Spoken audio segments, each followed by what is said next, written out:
Well, hey guys, we're in the studio again with Eric, and we're talking about addiction, getting over your addiction, or you'll die if you don't get over your addiction. Not to sound like super dramatic, but it could happen, right? Yeah. So you talked in the first video about the first key, which is getting real. What's your second key to overcoming addiction?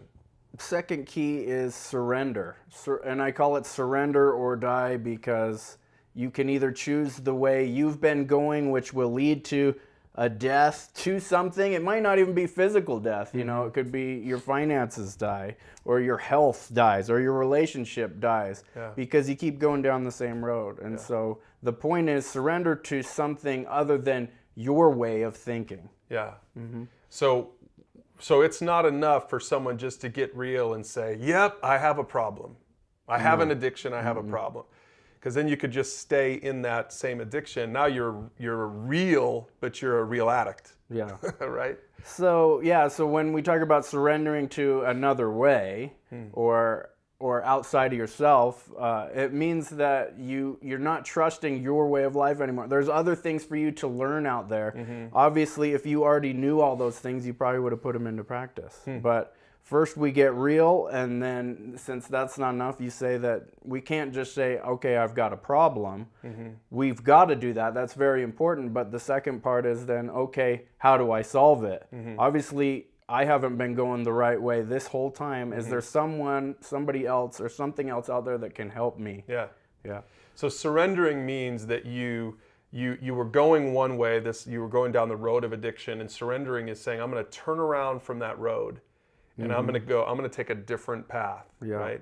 So surrendering includes then probably this idea of changing your habits, would you say? Oh, yeah. Yeah. Yeah. Definitely changing your habits, finding out what's other people's stories out there. How have they had victory over addiction or the struggles that they had, and try to find a way that you can overcome your struggles. So if you're have a problem with drinking, then you're obviously not going to want to go hang out in a bar anymore. You know, I've heard this saying, if you don't want to get a haircut, don't hang out at the barber shop.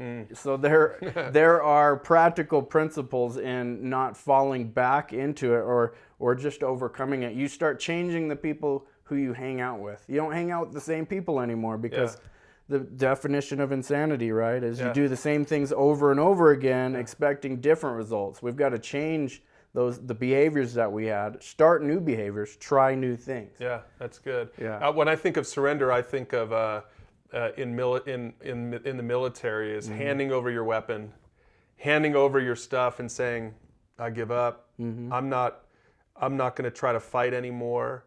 And really, if you take that to its end, is you're probably being escorted out down to a different place. Now, maybe that's not a really good example, because in this case, it's a good thing. But I like what you said, that you're submitting yourself to somebody else, maybe a sponsor or a mentor or somebody who says, hey, I've been there, I'm free, I can help you, but I can't do it for you. I can't walk the walk for you.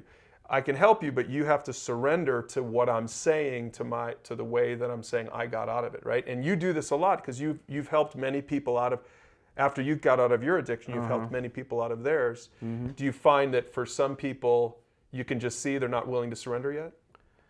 Yeah, I mean, most of the time when a person is struggling in their active addiction, it's because they haven't found someone to surrender to submit to. To say, you know what, my way didn't work. What's your way? Can I follow you? Will you help me?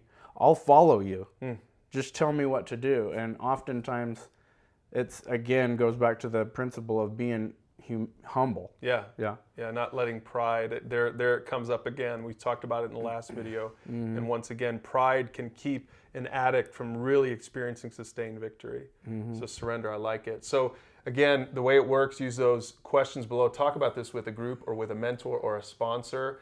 And we got one more video. We got one more key to victory that you're really going to want to hear, because it's worked for Eric and it'll work for you too. So we'll see you in the next video.